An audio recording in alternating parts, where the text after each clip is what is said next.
every person that you see today in their current situations has got reasons to be where they are right now. They all have reasons why they are in that situations right now. Let's take for instance street kids. Street kids are in the streets today. You go and ask them why they're in the streets, they're gonna tell you, we do not have parents, we are suffering right now, nobody wants to be with us, nobody wants to see us, nobody wants to keep us. Everyone has got a reason. Let me throw it back to the time that I came with my colleagues to Lusaka. When we came to Lusaka, all of us, of course, we did not come from the same place, but the people that I met, we came from rural areas. All of us never had any money to go to higher learning institutions. All of us never had anywhere to start from. We had absolutely nothing. From there, we continued and started looking for jobs. Most of us, like some of us, found employment in the security companies, of course. We found jobs and started working as security guards, most of us. But others, what did they do? They said, okay, we do not know anybody. We don't have any connections. So they continued staying and did not find any job. As time went, some of us stopped working in those security companies and started doing other things or found employment elsewhere. But there were still people who had reasons. Of course, we all had reasons. We were just mere security guards. We had nothing or nobody who was working in any good organization to take us. But we only had ourselves. But somehow we moved. Of course, others didn't move because they had valid reasons. Nobody knew them. Nobody wanted to help them. They stayed. We started working while we were working.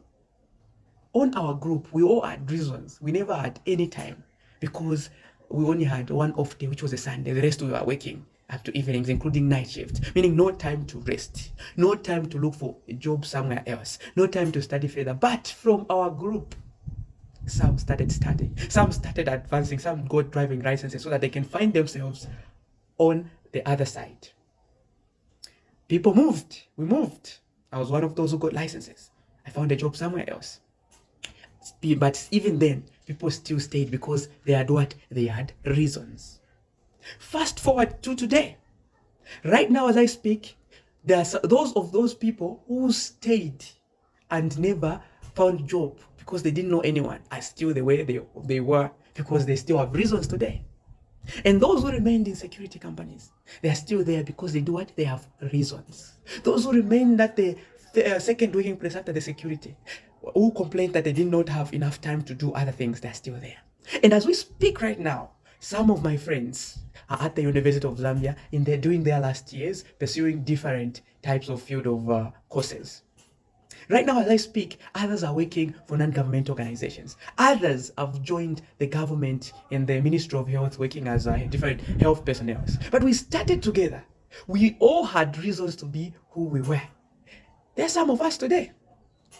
None of us have really reached where we wanted to reach, but at least the things we are doing right now are on the right direction. So now, what exactly is the point? My point is that everyone out there has a reason to remain in poverty. Everyone has a reason to continue languishing in poverty. Everyone has. But we all have the opportunity and chance to change our lives. Whether or not you become a better person is entirely up to you. Will you continue sitting there and giving excuses of just what you do not have? Or will you be amongst the few who will brave all the things which will come against them and try to make their lives better? The answer is everything lies in your hands. The ball is in your court. It's only you that you've caught. There's nobody who will come to change your situation. And the kind of life you want for yourself will not be handed over to you, but it will do what? Require a little bit of sacrifice and hard work. What do I mean by sacrifice? Sacrificing your time. You know, when you have nothing to lose. You have completely nothing, meaning you don't have to feel shy or ashamed of what people will say about you on where you will work. Just work there because you understand yourself. The first step is to discover yourself, organize yourself, understand who you are, and then understand what you want out of yourself. After you do that, then go for it. Go for it. Nothing will stop you because you are unstoppable. Go out there and conquer the world.